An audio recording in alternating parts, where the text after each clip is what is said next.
Welcome to the Slop Farm. Enjoy the video. In this video, I will explain how to link your watch list to a chart in Thinkorswim. This simple trick can save you a lot of time, allowing you to quickly cycle through many different stock symbols without typing each one.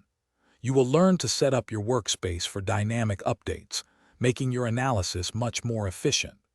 This feature is incredibly useful for reviewing multiple securities in a short amount of time.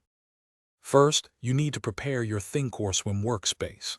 Begin by opening both your watch list and the chart you wish to link. You can add a watch list gadget from the left sidebar by clicking the plus sign at the bottom. Once both are open, arrange them on your screen so they are easily viewable together. This setup provides a clear view as you navigate through your symbols. Now let's connect them. Look for the small chain link or flag icon, typically found in the top right corner of both your watch list and chart gadgets. Click this icon on your watch list and choose a color, for example, red 1. Then, click the same icon on your chart gadget and select the exact same color, red 1.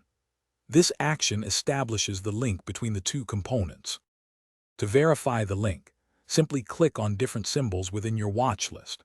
You should observe the chart updating automatically to display the selected symbol. You can create multiple linked groups by using different colors, such as a blue 2 group for another set of charts and watch lists. This versatility allows for highly customized and efficient market analysis across several screens or sections of your platform. Thanks for watching. Consider subscribing if we helped you today.